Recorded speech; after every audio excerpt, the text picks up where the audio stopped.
Well, Stephen, man, as we were chatting before this, you've got, of course, an incredible story that we'll get into a little bit, but I really like just, you have such a breadth of knowledge of just personal development and people.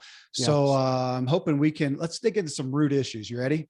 Yeah, absolutely. I'm here to serve, man. Let's have some fun. Okay. Well, I was thinking about, as I read your story, the classic fiction book, I always joke about this, when I start writing something, it was a dark and stormy night. I mean, I wish everything started that way. You've got the classic overcoming story. He was Yeah. homeless, considering suicide. He got a chance, he squandered it like the prodigal son. And then he got a second chance, built a successful business, made $1 zillion. And now here he is, and he can, lead us all to riches, wealth, and fame. Right. But it Yeah. is an awesome story. Oh, And thanks, man. one thing that I was to say struggled with, but I'm curious about as we, the humanity of us who are all trying to better ourselves. Do you sometimes feel like it would be better if everyone got the chance to start at rock bottom?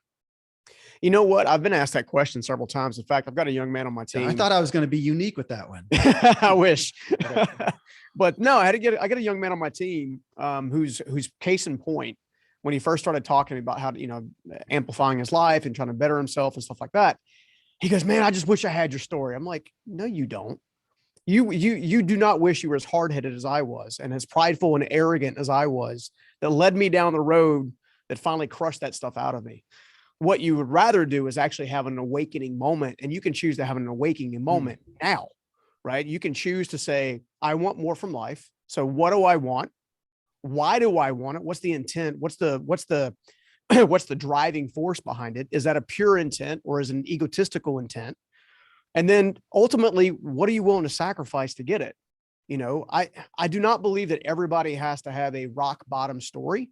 I do believe that if you have that story as part of your DNA, there is a certain level of Thanksgiving, so to speak, that comes with coming out on the other side. I've been a huge proponent because everybody's searching for purpose. They're searching for purpose. I want to have this purpose. I want to have that purpose. And I stumbled across a long time ago with the people that helped me transform my life, that literally the greatest purpose in life you'll ever have is serving the person you used to be. The problem is most people aren't willing to step up to the plate and become more of who they could be, so then they can go back and serve the person they used to be. Instead, they tie their purpose to their friends, their family, their jobs, their careers, their stuff. And as a result, you end up not really getting to the place and the heart of the matter of what you really could do, which is one of the reasons why I was excited to talk about personal development, because it's personal, Right. So, when you look at that, I think that at the end of the day, you don't have to have a rock bottom story. You just have to have an authentic one. Yeah, absolutely. Well, I'm going to come back. I want to come back to that, but you just said something that as long as I have lived in this area of personal development, which is my entire life, I've never heard that, Stephen. And I want you to unpack purpose, serving the person you used to be. That's a new one for me. Explain it. Yeah. I mean, so the easiest way I know to explain it is to better let the audience know how I kind of got to where I'm at. So, like a lot of Americans around the country and really around the world, grew up in a kind of a impoverished-based environment, very disconnected parents. They were off doing their own thing. Dad struggled with alcohol. Mom struggled with mental illness for a little while. Raised by my grandmother, raised me till I was about 11 years old. She passed away. And there's a whole lot of stuff I'm skipping over at the moment. But I remember this comment that my dad said to me after he came back into my life and I began working in construction. So when I met his employer, who later became my first mentor. Yeah. And he said that Scoggins don't get ahead, they get by. And even when he said that, for some reason, I just felt that wasn't true. Right. But all the evidence in front of me would validate the very same statement that he just said. We didn't have a lot of money. My dad worked as hard as he absolutely possibly could. That's probably where I get my insane work ethic from. But it wasn't until my transformational moments with Steve Myrick, who was my dad's employer and almost like a father figure to him and myself in many cases, where I began to think differently based on some key things that he said. And one of the things he mentioned to me, my audience has heard it 1,000 times, but he asked me this one question. I was in this Jeep Grand Cherokee. It was a hot summer day. We had just gotten down with the framing crew. And anytime he invited me to come and get in this Jeep Grand Cherokee, I would gladly say yes, because either if it was hot I knew it had air conditioning. And if it was cold, I knew it had heat. Yeah. Right. And he would sit me down, and I didn't know this at the time, but he actually used to work for my grandfather. So keep that in the back of your mind for just a minute. Okay. Roles got reversed. Okay. So Steve's now looking at me as a, teenage kid. I might've been 15 or 16 years old at the time. Looks over at me and said, "Stephen, I'm curious, what's the difference between a rich man and a poor man?" When I was like teenager, I'm like, well, duh, of course, money. Of course it's money, I'll never forget this way he looked at me. I swear if he could slap me in the back of the head, he would have. But it was like one of those stern kind of like a Gandalf moments, right? Right. Where he's about to tell me where the ring is kind of thing. He said, "No, it's the way they think." Now that question in and of itself can do a lot of good. He took it to another level when he said, "Do you want to think like me, or do you want to think like your father?" Wow. And he meant absolutely no disrespect to my father, no disrespect whatsoever. I think he was trying to get to me early enough because he had seen my family struggle and struggle and struggle. And I would later discover that in over 500 years, I'm the only Scoggins to date that has broken free and actually become financially independent and then built the rest of my life on serving to date. Okay. So I knew that was a pivotal moment for me. What I didn't fully understand until literally probably 2 or 3 years ago, when I began building out curriculums and writing books and trying to travel and speak and trying to develop businesses and develop teams and, all the stuff that I'm trying to utilize in my own life on a regular basis to make sure I have a life that's lived fulfilled, right? That I'm living a fulfilling life in my own right. That I discovered that almost every single person I interact with, that I could actually serve, that I could actually help, that I could actually help advance, right, were people who were either in similar struggles that I had been a couple of years earlier or even a decade earlier. So I discovered that I was the most fulfilled anytime I was able to help somebody awaken, kind of their stuff from within, and then teach them a better way, because I've learned that, inside of serving the person you used to be, there's a prerequisite of becoming more than you are today, there's the personal growth. But on top of that, I've also learned that the secret to quote unquote success, whatever that may mean, and I don't mean that being a billionaire is meaning successful. Right. I know very successful financial people who are very brokenhearted right now, even right now. The secret to life that I've found is not only serving the person you used to be, but also that principles govern promises. Zig's life was all about, living by a certain set of principles, right? And people who live by a certain set of principles, one, they don't have to make decisions that often because the principles already make the decisions for them. But two, when you live by principle alone, consistently, day after day, week after week, year after year, it may feel like you're not making progress, but you're consistently making progress in such a way that allows that principle to start to shape those promises over time. Yeah. My financial independence that I'm able to enjoy today is not because I won the lottery. It's not because I did all these extra things. It's because I said, you know what? I'm going to spend on less than I make. I'm only going to buy things that have a return on investment or some kind of investment for me. And I'm not going to go out and blow a bunch of money on stuff that I don't need to impress people that I don't really care for, or they don't really care for me, right? I'm going to try to build a stable foundational future. And I've learned that if people will spend, 12 to 24 months, just focused, like just hardcore focused on living by principles in any given area of our life, then inevitably what happens is they have the foundation to then construct their catapult, right? So every journey has to be built on the authenticness of the person who is actually living out that journey. But instead, we spend far too much time trying to be people or trying to be like people based on their expectations of us, rather than the expectations of ourselves. And I think by understanding that serving the person you used to be is also a prerequisite to becoming something more. Now the focus is not on what am I lacking or what am I missing? Now it's focused on becoming. And I've also discovered that becoming gives you a certain level of self-confidence consistently, step by step, day after day. And as a result, I really think that that's the hardcore or the heart of transformation and breakthrough on a regular basis. Stephen, you said right at the outset there, the quote your dad said, Stephen, what do you say? That Scoggins don't get ahead, they get by. Yeah. They get by. Okay. And you said you looked out and there was evidence that he was correct. Mm-hmm. Right there, you've hit another primary area of interest / concern that I have in personal development, because you also you just a moment ago then talked about the expectation of others versus the expectation of self. Now, especially when you're younger, but of course we have people, who are still in this place, living primarily out of an expectation of others.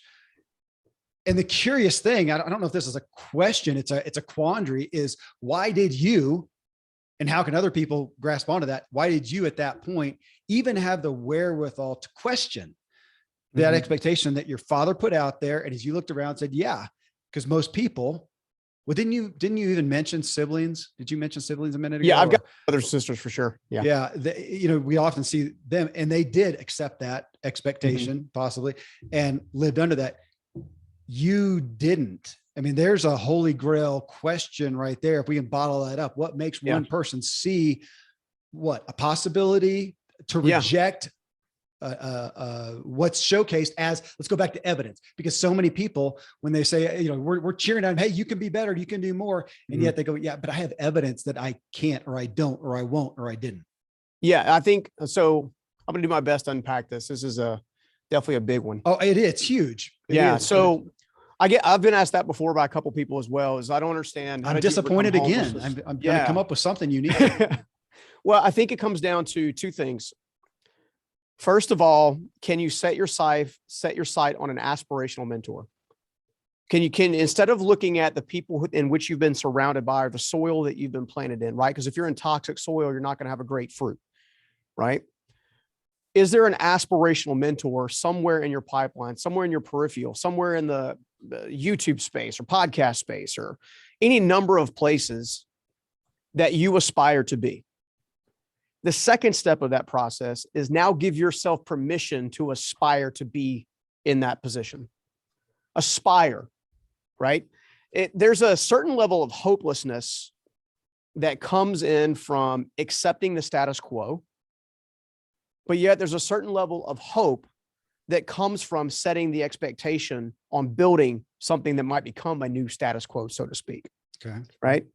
So for me, I would dare say that the reason that it transformed my life is because I literally had that story. What's it? I think it's Kiyosaki has that Rich Dad, Poor Dad finale. I literally had the living illustration of that in front of me. Right? Here's what I witnessed. I witnessed my father getting up at 5 a.m. most every day, right?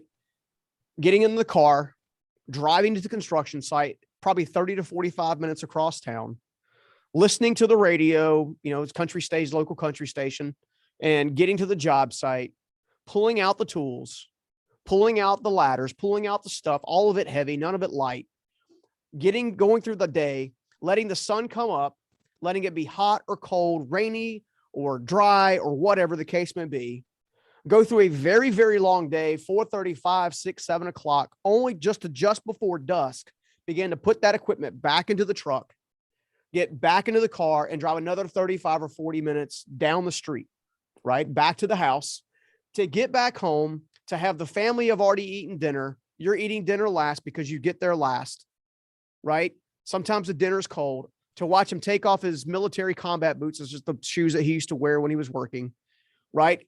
Get into his chair, right? Put on a robe, and then basically pass out in his chair. Around midnight or 1 o'clock, he would get up out of the chair. He would stumble into the bed. He would fall asleep, and the cycle would repeat itself over and over again. Yeah.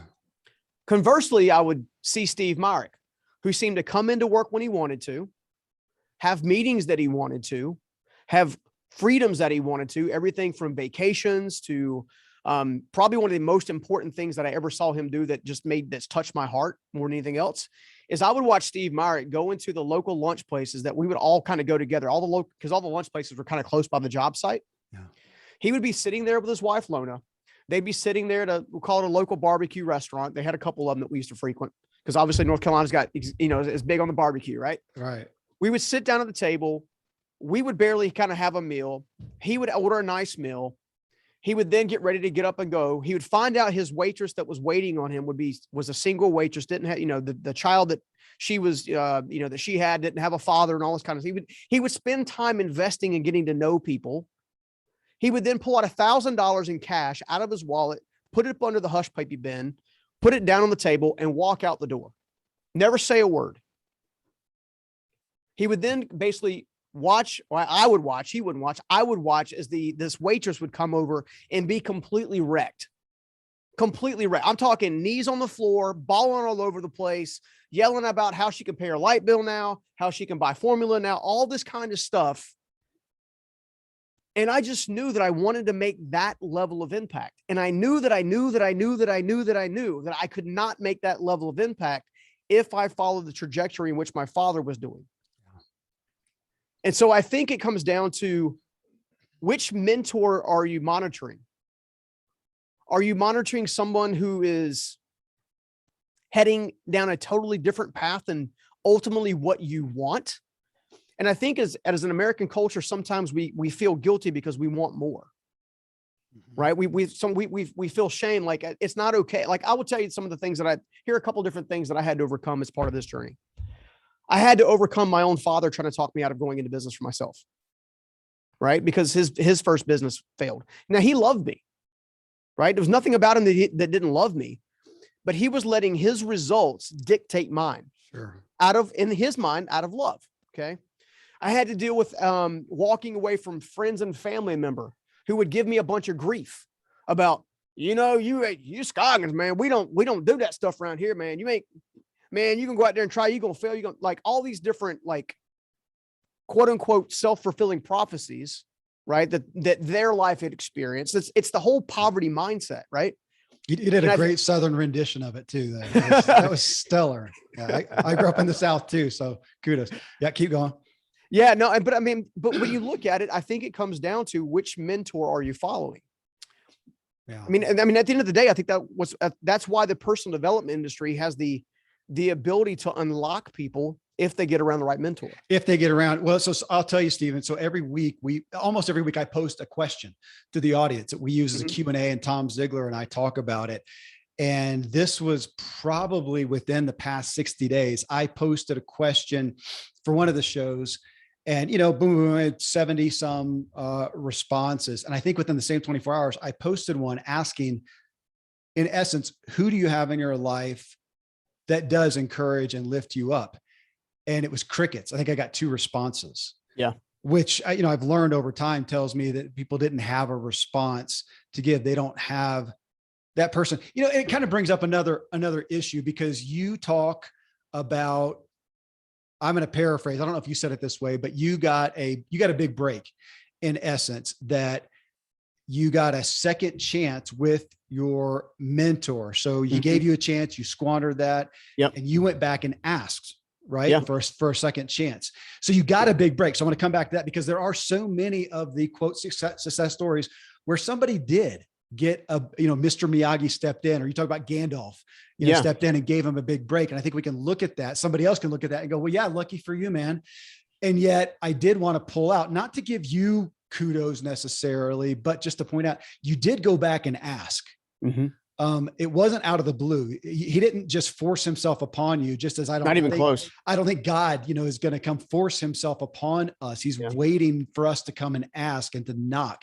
So I wanted to come back to you, that if you look at that, and you do with gratitude, cite your, it was a great break and opportunity, but I want people to hear, you also, probably with some significant humility, maybe some shame, you tell me, you did go back and knock and ask. Yeah. So in a snapshot, I'll tell you that the weeks leading into the first time that Steve put me into business for myself, is which he bought me all the trucks, all the equipment, everything that came with it. Right. He saw, this is something that's key. Hopefully everybody will write this down. It's important to find and surround yourself with people who believe in you when you don't believe in yourself.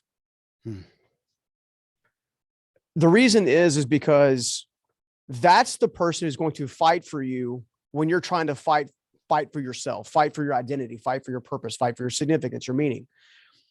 Steve put me in the business for myself, but what happens when all of a sudden you become very successful financially? You're basically still a teenager. I'm 19, 20 years old. And all of a sudden you've never been trained to handle money. All you've ever watched is people flaunt it. You kind of see that now in the environment with all the gurus and, Lambos and all this kind of stuff. And it's just it's complete fabricated garbage, in my opinion. You go out and try to illustrate that because you're searching for a sense of significance, right? I want to prove everybody wrong. I had to drop out of high school to take care of my family. Well, all of them told me I was going to be a failure and I was never going to amount to much. And and I was, again, Scoggins don't get ahead, they get by. So what I do the first time, I make all the money. I buy a bunch of stuff. I become incredibly arrogant, incredibly egotistical, not grateful. And then met a brown-eyed girl at a barbecue restaurant that proceeded to be the catalyst to a level of humbling that I'm incredibly grateful for now, but it was incredibly difficult to live at the time. Okay. It eventually led me to walking off the job site and walking away from Steve entirely, which a year after that had led me to basically being homeless. So when that second chance came back up, Steve didn't come to me at all. In fact, my father, I had just escaped the Highway 440 Capitol Boulevard Bridge where I almost took my life. Like, we're talking days. I had just started couch surfing in my father's place when my father convinced Steve to let me back on the framing crew. Okay. So to case in point, I've got a nail apron. And for those who aren't very overly familiar with construction, a nail apron says Lowe's across the front or Home Depot or something. It's two pouches, right? It's like I don't even know, like a paper bag with pockets kind of thing.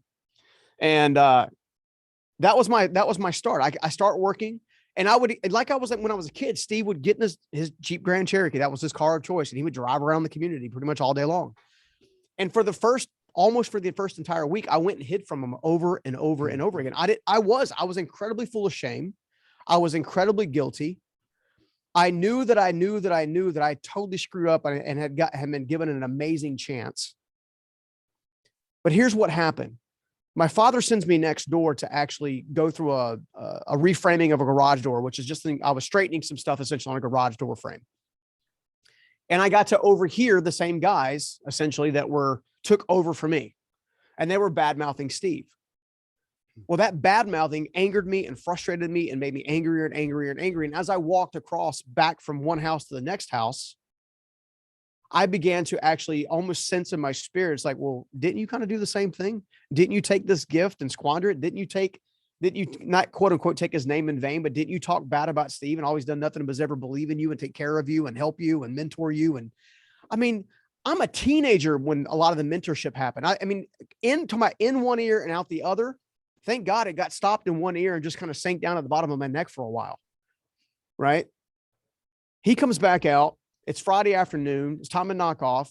My dad gets the paychecks. And I was so mad and so frustrated that they would take advantage of him after obviously dealing with that internally myself, that when Steve came back across, I actually walked towards the Jeep as my father was walking back towards with the paychecks, and I actually knocked on his window. Now, I'm a big believer that there are certain roadblocks that you have to overcome to achieve any level of success, no matter what that looks like. Maybe it's being a great dad, maybe it's being a great business owner, maybe it's being a great pastor, or business, anything like that.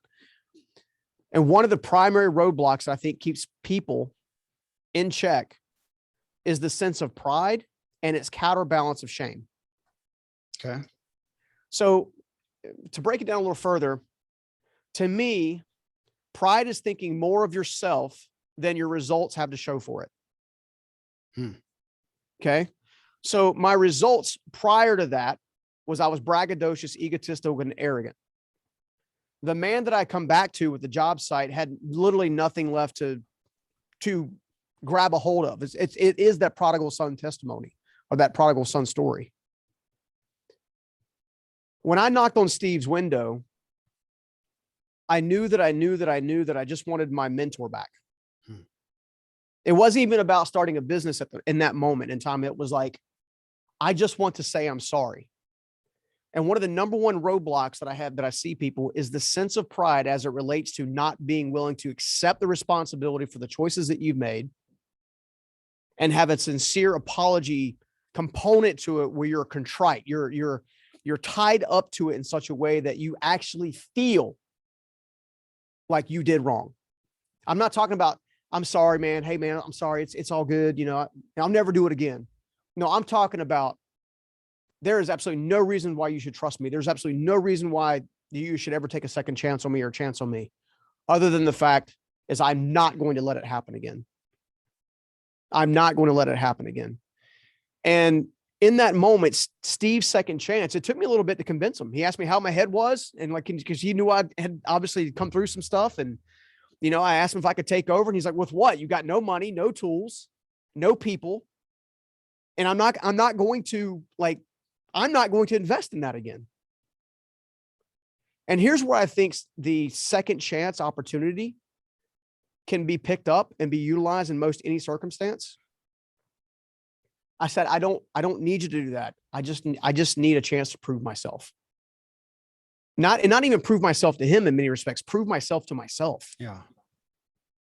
And I knew that if I got a second chance at life, that I would do whatever it took to fight through and do whatever it took to kind of build a life that I would one day love, if that makes any sense. It does. And, you know, I found myself, when we first started talking about 25 minutes ago, and I led off with your story and kind of being at the bottom. Mm-hmm. And that question of, is that a benefit necessarily? Because there are so many people, they're not at the bottom, and they got a lot to risk right now to change anything. They're just surviving. You know that they're paying the mortgage, keeping the lights on, trying to take care of the family, whatnot. There's a lot to risk. Would they be better off to start from ground zero? I think a lot of people would look at that and go, yeah, I almost wish I could be there to come up. But you talked about, that's not the point. The point is an awakening moment. And it came back to mind, Stephen, because us talking about shame, huge word, I think for everybody, especially guys. Would you say well, because you talked about pride, that your chance for an awakening moment, you don't need to go lose it all, end up in the gutter, homeless, committing suicide, but you do need to check your pride, enter into some humility, and allow yourself to have that awakening moment. Is that fair?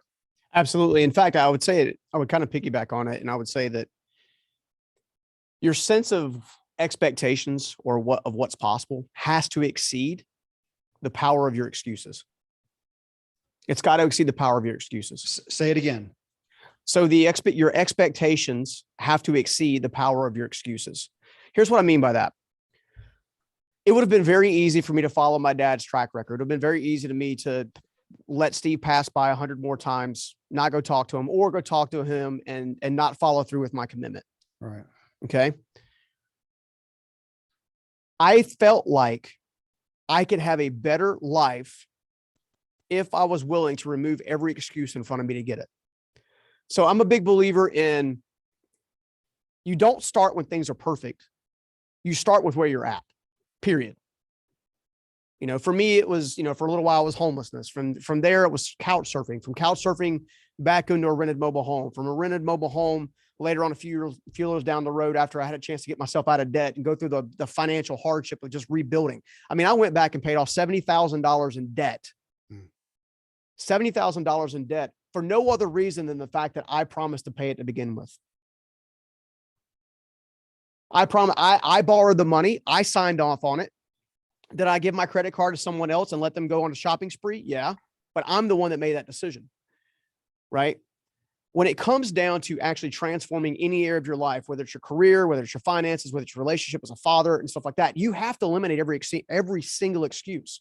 An excuse is nothing more than, quote, a reason why you're not going to take a step. Why you're not going to take a step further. By sheer definition, there are 365 days in a year. If you take one step a day, you will have moved 365 paces. Further down the road than you are today. But one of the things that I see with people who are struggling more and more and more is I don't have the resources, I don't have the relationships, and it's a list of I don't haves, rather than literally closing that notebook and opening up a new notebook and saying, what do I do have? One of the things that I looked at the story is that second chance. He gave me a second chance I did not deserve. That's called grace. But in order to actually get grace, you have to go into surrender, right? I had to lean into his direction and say, which was my choice, to lean in his direction and say, I messed up big time. No reason you should ever trust me. No reason you should ever help me again. I realize that. My bad. It won't happen again. That gave him the opportunity to extend grace. And most of us won't go back to the person that we've wronged because of shame and guilt and what will they think of me and all this kind of garbage, which is just a stinking excuse. As you move from one to the other, that opportunity begins to open up. It's the open hand philosophy, right? You can't receive if your hand's closed. Yeah. Right. In this particular area, then it was up to me to be, for lack of a better word, and I wish it was a better word because I'm tired of hearing the word myself, is being resourceful. Yeah. Right. Being resourceful is nothing more than doing with what you got. We began to build the scaffolding and the ladders and everything I needed over the weekend out of the trash piles locally. So many times somebody wants to start a business. Well, I got to go borrow $100,000 from a bank. No, you don't. No, you don't. You just got to go out and serve somebody. Right. Oh, I need to have a lot of different people to connect and push me forward. No, you don't. You need to come alongside of somebody and serve somebody. And as you serve well, open doors will open for you. And I've discovered that at the center of breaking free and becoming more is this surrender moment. I'm surrendering to the process. I'm removing my excuses. I'm removing my distractions. I'm going to become laser focused where nothing's going to stand in my way. And if something pops in my way, I'm going to go around it, through it, over it. And then it just becomes a simple process of not quitting because it's going to be hard. Yeah. Let me ask on that, Stephen. I'm going to ask you this because I did enough homework on you that I think you'll do it justice, because I come from the camp, and I'm grateful overall of no excuses. Mm-hmm. And I'm grateful overall. And yet I do see, if we look at this sea of people, I'm going to call it, you mentioned the word aspiring. That's who's listening to this show. If they weren't aspiring, they wouldn't be listening. So we can assume that everybody here fits into that. They want to do better. They have done better. They've had successes in some areas. And yet I also, that in personal development, you can have a lot of people ranting and raving, no excuses, just, never quit, whatever. I want you to hold that with the grace also that, so many people out there are struggling with taking that next step because the risks are high and they are managing so much. They're doing so much good. And yet they're stuck and they're frustrated with themselves. I think we're back to shame a lot of time. And so I have full appreciation for no excuses and for what that can do for you, the personal responsibility. And I appreciate what you said of starting, don't wait for things to be perfect. Start with what you have.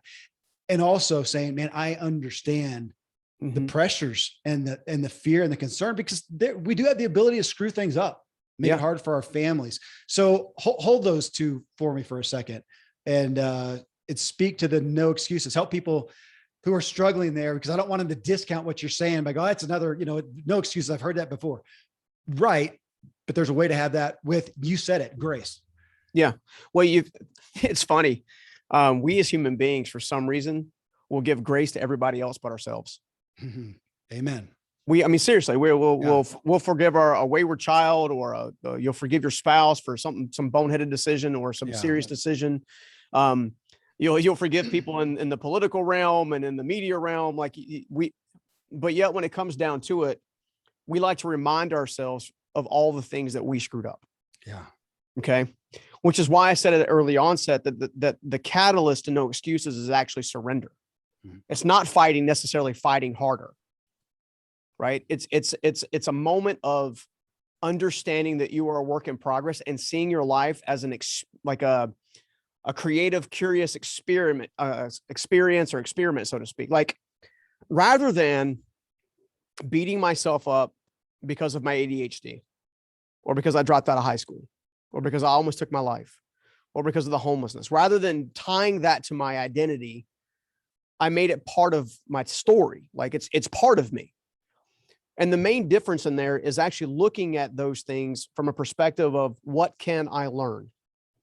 Like, most people don't take a negative result and then try to go backwards and figure out where all the common denominators are.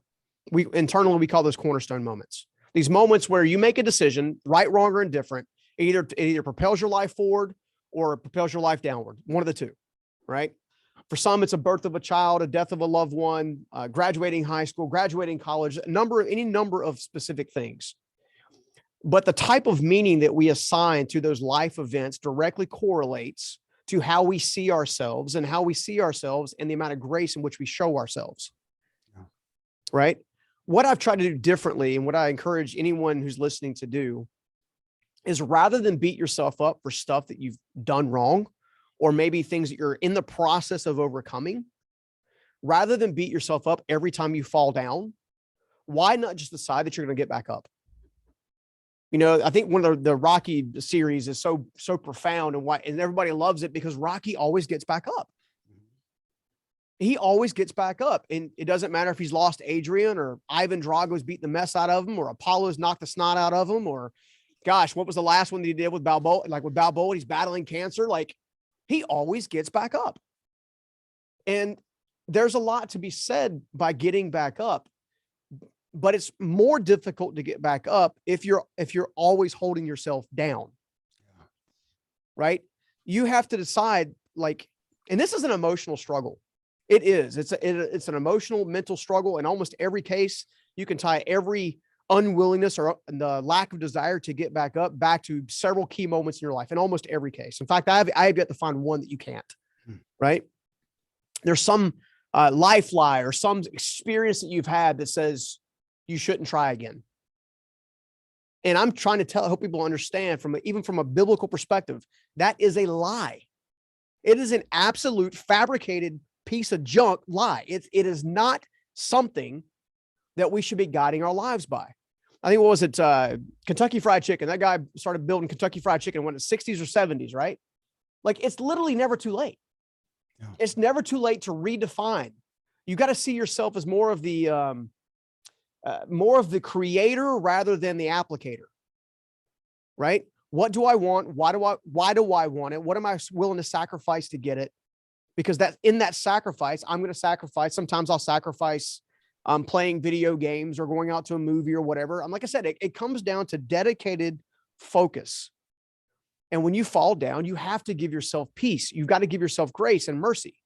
I do not believe that God, for example, I'm a person of faith. I do not believe that God is up in the heavens and he's constantly judging us, pointing his finger at every single time that we mess up. Instead, I think he sees us as wounded children. In fact, I had this friend of mine, his name's Chris Lacroto, and we were having this conversation. He was mentoring me in the moment. He was trying to get me to let the anger with my mother go. Right. And I know that, and as strange as that sounds, that anger was holding me back from a variety of different things. Okay. Because I judged my mother's events or her actions based on knowledge that I didn't fully understand, which we all do a lot of. Right.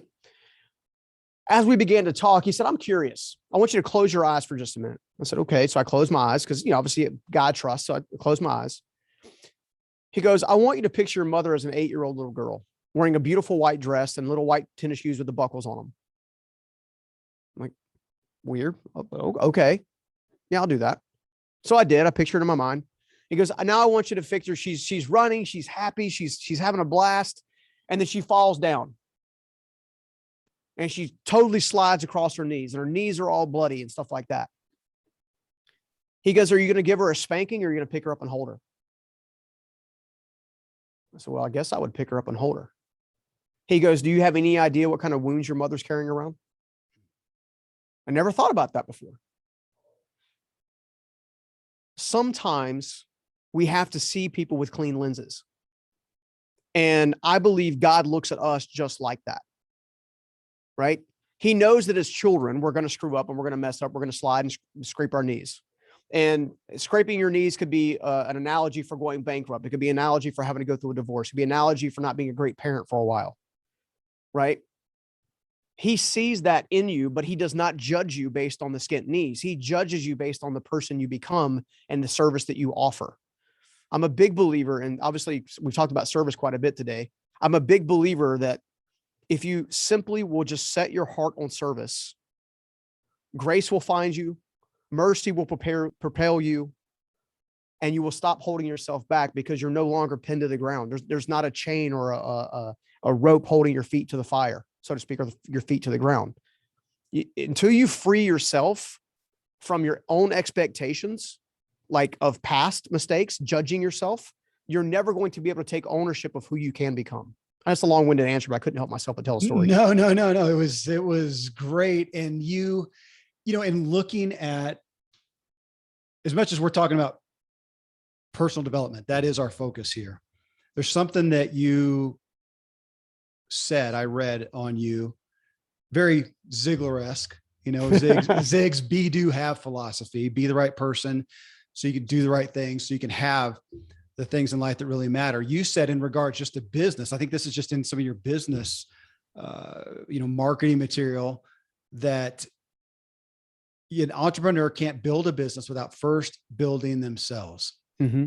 And that is, it's easy to hear that. So everybody can hear that and nod their heads to it. Yet I want to point out that we are in a culture that just is not giving credit to that. You know that. I mean, what sells out there primarily, if we're talking, books, podcasts, courses, whatever, and it's the 7 steps to build an online course, whatnot. And we skip that. And yet I've had I'm going to call it a privilege, as you have, to walk with a lot of people, including myself, and see that the majority of the problems that we have in business, those excuses, those things that keep us from going forward, from starting a business, from growing a business, from sustaining, maintaining a business, are personal. I mean, it all comes back. And so for you to lay that out there,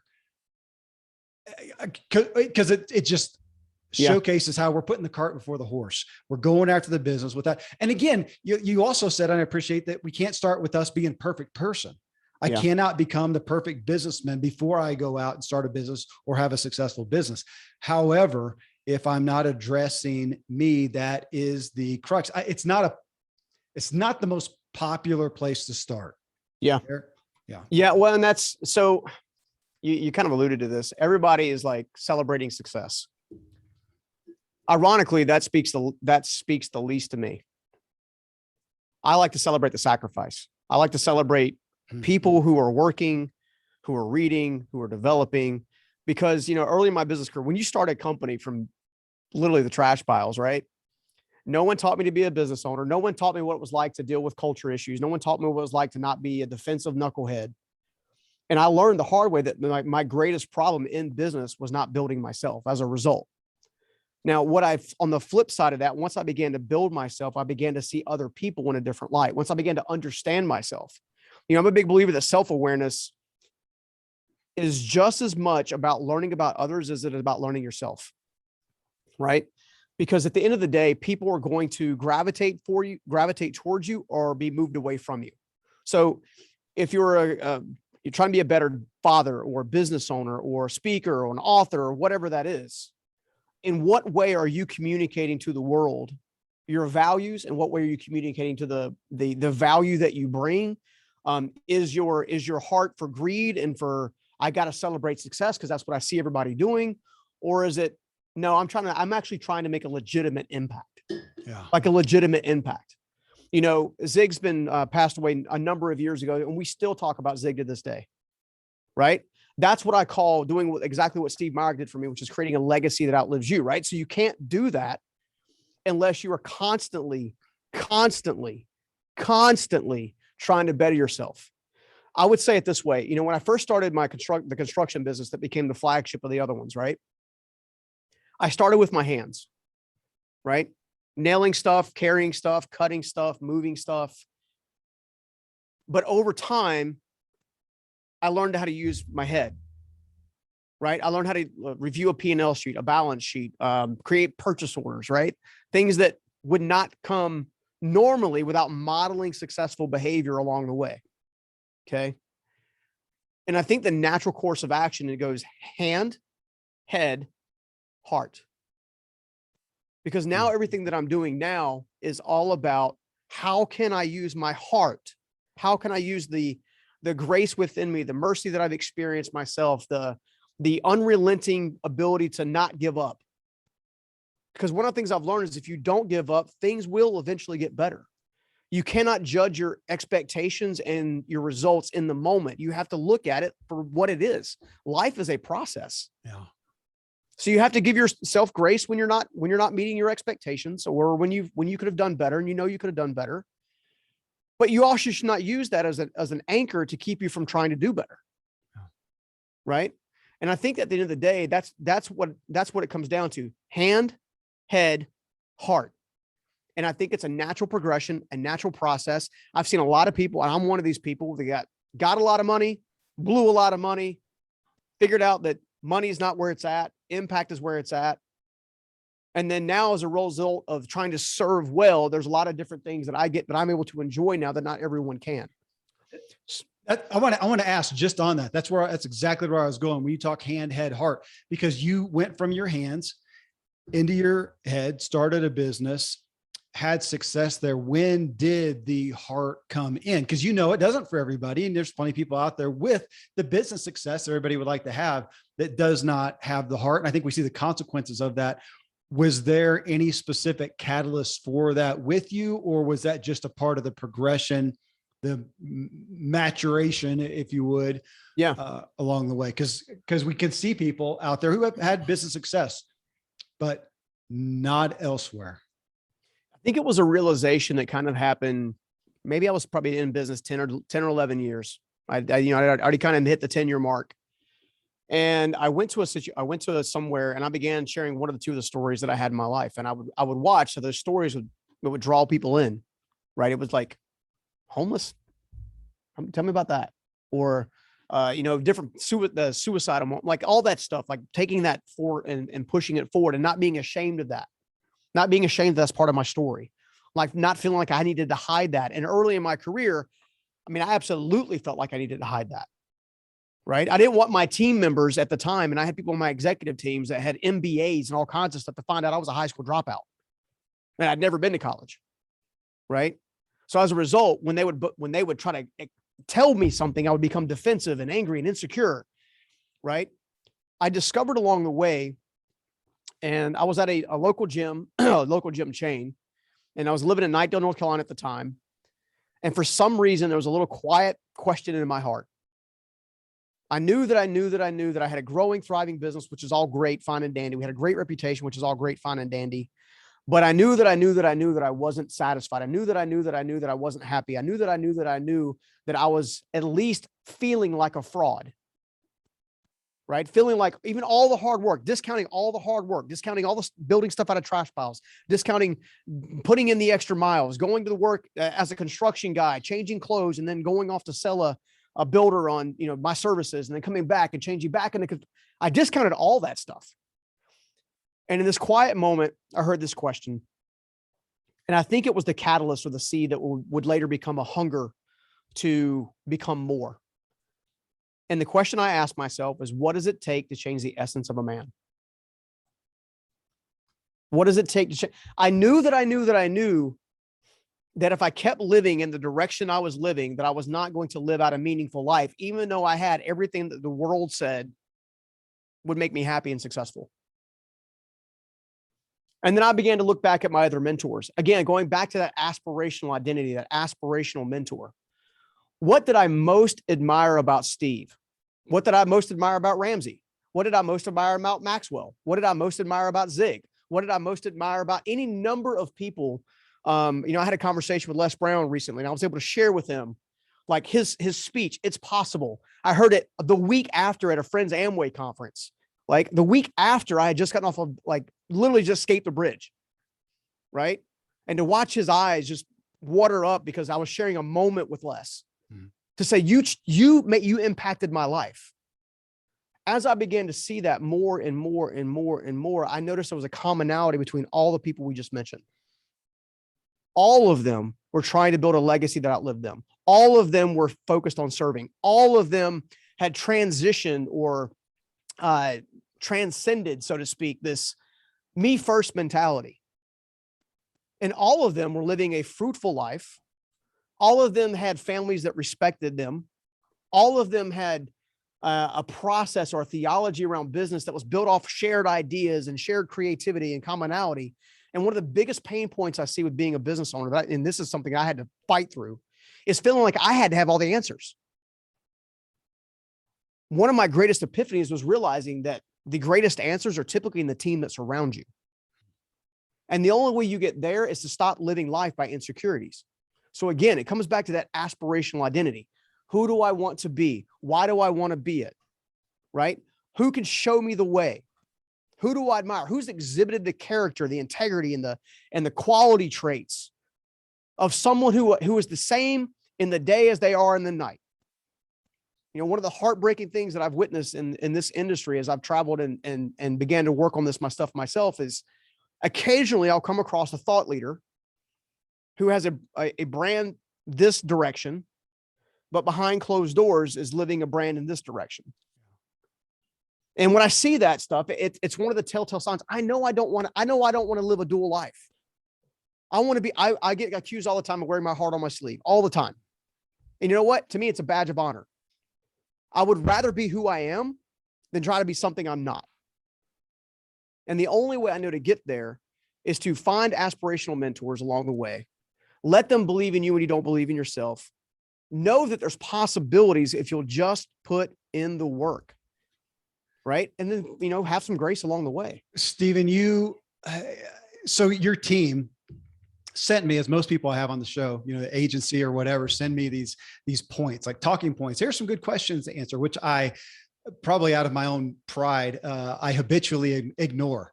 Me too. There's two though. There's two that, because of a couple of things you stated, I'm going to bring them up.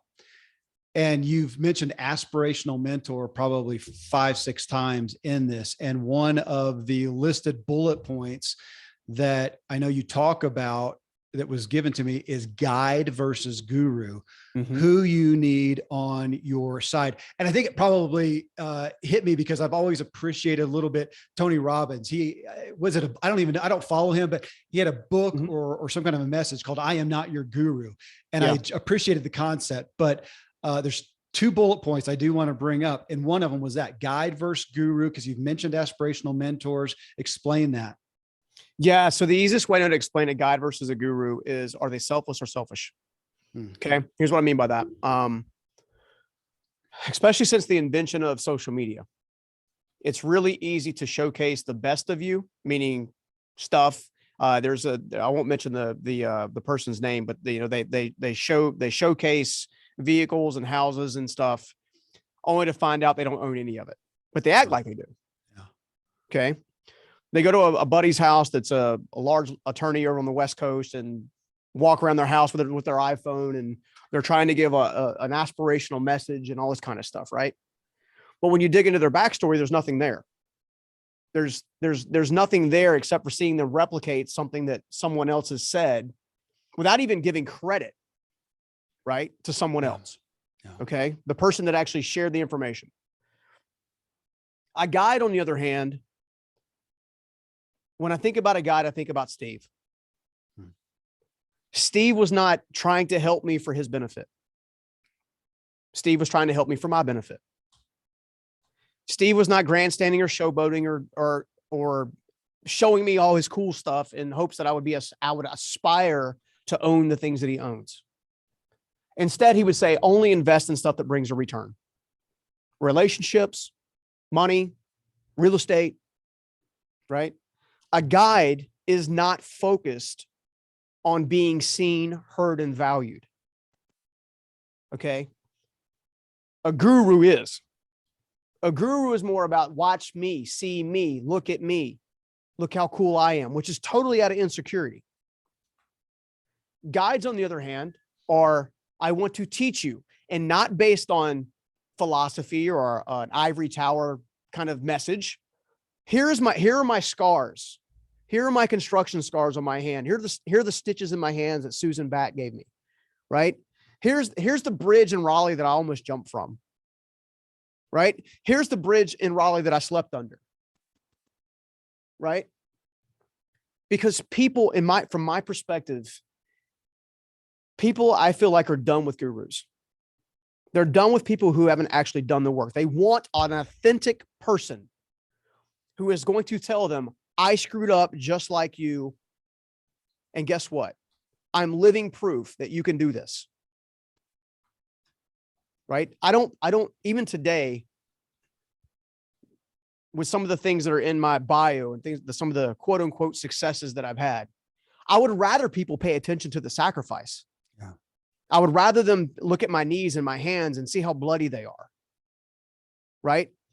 And the reason I would do that is because I want them to understand that there is a fight involved. Right? But one of the key aspects that I've seen is, if we come at it from a faith perspective again, okay? So I believe in good and evil. I believe in God. I quasi believe in Satan, right? Meaning I don't like to give him the credit that he often gets. But I know that there's a duality, okay? And I also know that my purpose or my significance or how I see myself, if I stay in selfishness, I will never aspire and I will never become anything more than I already am, whatever that is, right?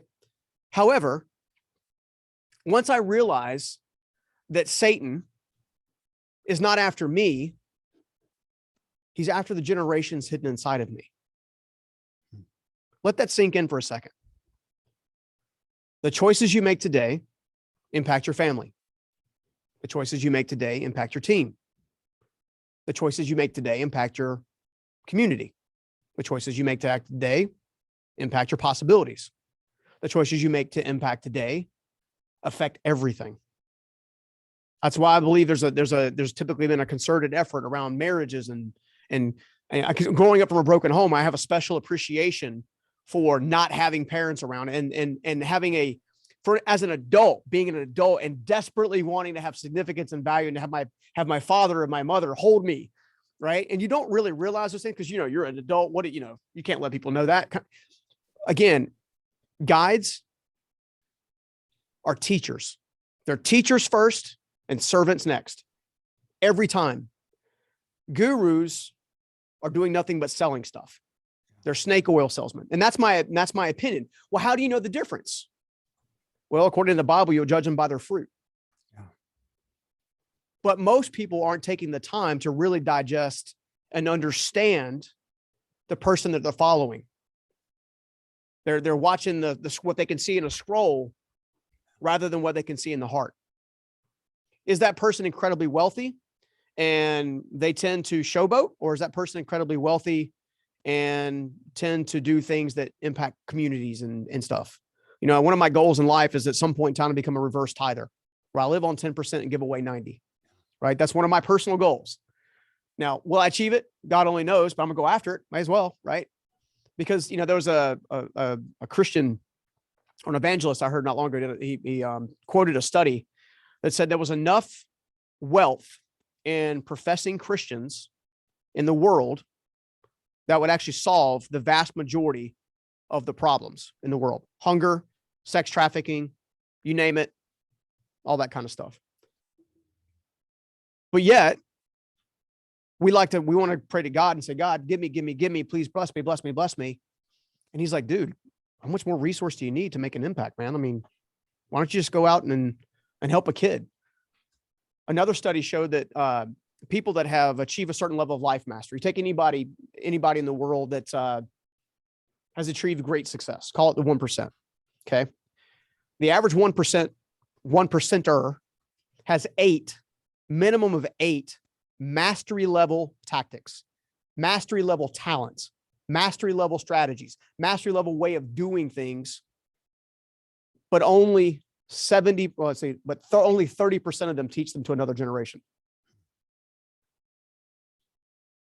That's why we can be a decade or decade or more later and still talk about Zig. Yeah. Yeah. Well, I'm testifying to that. Both are by sitting here right now. Stephen, I think I could keep this going all day. I'm going to end with one question though, because I think I want to hear the answer. The best predictor of how far your business will go. What is it? How much you allow for yourself to settle. How much you allow for yourself to settle. How much are you willing to settle? At the end of the day, are you going to settle for this level or settle for another level? Or are you just going to keep, I want to see how far I can go. Just want to see how far I can go. Not necessarily, but nothing to be just monetary. I want to see how far I can go, how many lives I can change, how many lives I can transform. Yeah. Now, that might not be your calling, and that's totally okay. But you do have a calling and a unique niche, whatever you want to pronounce that word, right? Right. That you too can walk into and make a huge impact to this community. I believe that every person on this planet was designed to do something special for someone else. Yeah. Thank you. I always appreciate the shows that I do and the people I have on.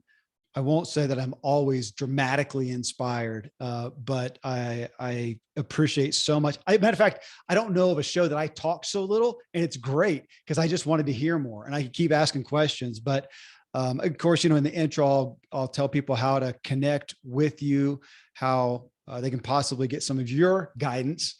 And I am just grateful you took the time to be with us, man, and grateful for your heart that you have led with your heart after starting with your hands and your head.